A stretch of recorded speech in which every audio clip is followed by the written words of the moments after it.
সরস্বতী পুজো মানেই স্কুল কলেজের ঝলমলে হলুদ পোশাকের মিছিল, পাটভাঙা সিল্ক, তাঁত আর আনকোরা পাঞ্জাবির মেকওভার। ক্যালেন্ডারে মাঘ হলেও মনের কোণে বসন্ত।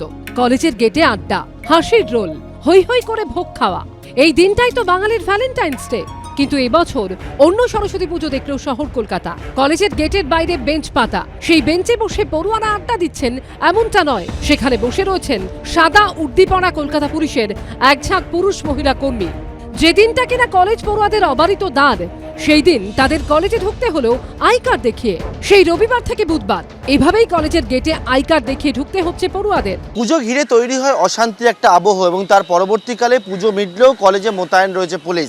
আজকেও পুলিশ মোতায়েন রয়েছে। পড়ুয়ারা যারা আসছেন তাদেরকে একেবারে কলেজের মধ্যে প্রবেশের আগে পড়ুয়াদের যে আই কার্ড, সেই আই কার্ড পরীক্ষা করা হচ্ছে। পাশাপাশি কলেজের ভিতরেও দেখা যাচ্ছে এই দৃশ্য, যেখানে যোগেশচন্দ্র ডে কলেজের প্রিন্সিপালের ছবি দিয়ে নিখোঁজ পোস্টার টাঙানো হয়েছে। এইটার সঙ্গে আমাদের কলেজের কোনো যোগাযোগ নেই, এটা সম্পূর্ণভাবেই ডে কলেজের কার্যকলাপ।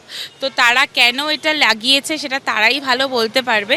আমরা তো ল কলেজের, তো তাদের সঙ্গে আমাদের কোনো কানেকশন নেই। বেশ কিছু বিষয়ও কারণ উল্লেখ করেছে এখানে, যেমন 4 মাস ধরে কলেজ বিল্ডিংয়ের কাজ ধীরগতিতে হচ্ছে। প্রিন্সিপালের সঙ্গে যোগাযোগ করতে চাইলেও করা যাচ্ছে না। প্রিন্সিপালকে পুজো বিরোধী বলা হচ্ছে এবং সেখানে যোগাযোগ করতে চাইলেও যোগাযোগ করা যাচ্ছে না। এবং এক্ষেত্রে বলা হচ্ছে 4 মাস ধরে অনলাইন ক্লাস হচ্ছে, নিয়মিত ক্লাস হচ্ছে না, যোগাযোগ করতে চাইলে প্রিন্সিপালের সঙ্গে যোগাযোগ করা যাচ্ছে না। আরও একটি বিষয় বলা হচ্ছে, যেটা কলেজের কোনো সমস্যা থাকলে প্রিন্সিপালের সঙ্গে যোগাযোগ করতে চাইলেও সেই যোগাযোগ করতে পারছেন না পড়ুয়ারা। এই দাবি তুলে একেবারে কলেজে যে চত্বর, গেট, সেই সমস্ত জায়গায় কিন্তু মিসিং বলে এরকম পোস্টার পড়েছে। কলেজ জুড়ে আপনার নামে মিসিং বলে পোস্টার পড়েছে সরস্বতী পুজো থেকে আমি দেখতে পাচ্ছি। এবং সেক্ষেত্রে দেখতে পাচ্ছি যে আপনি মিসিং, নিখোঁজ। প্রতিদিন কলেজে এসে আমি যেভাবে অ্যাসল্ট হচ্ছিলাম, আমাকে যেভাবে মেলায়ন করা হচ্ছিল, আমার পক্ষে কাজ চালানো সম্ভব হচ্ছিল না। তাই বাড়ি থেকে আমি কাজ চালাচ্ছিলাম।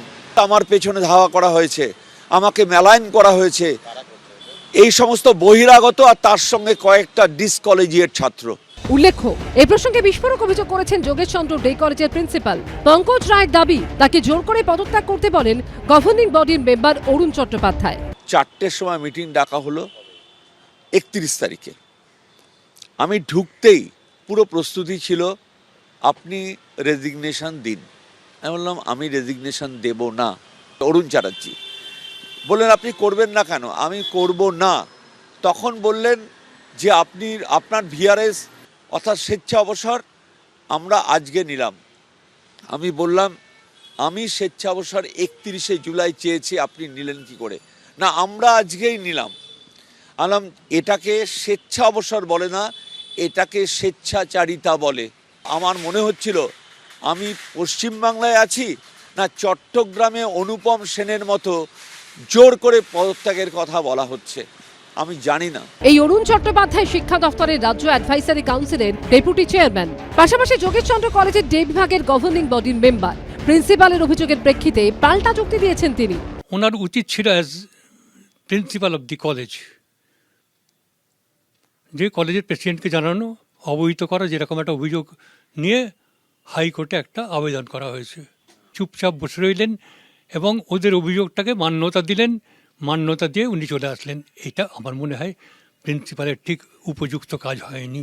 যোগেশচন্দ্র কলেজে দুপক্ষের বিবাদ মেটাতে সরাসরি হস্তক্ষেপ করছে ল কলেজের পরিচালন সমিতি। 6 বা 7 ফেব্রুয়ারি কলেজে এসে বৈঠক করার কথা রয়েছে পরিচালন সমিতির সভাপতি মালা রায়, পার্থপ্রতিম ঘোষ, অর্ণব মুখোপাধ্যায় ও কৃষ্ণেন্দু অধিকারীর রিপোর্ট, এবিপি আনন্দ।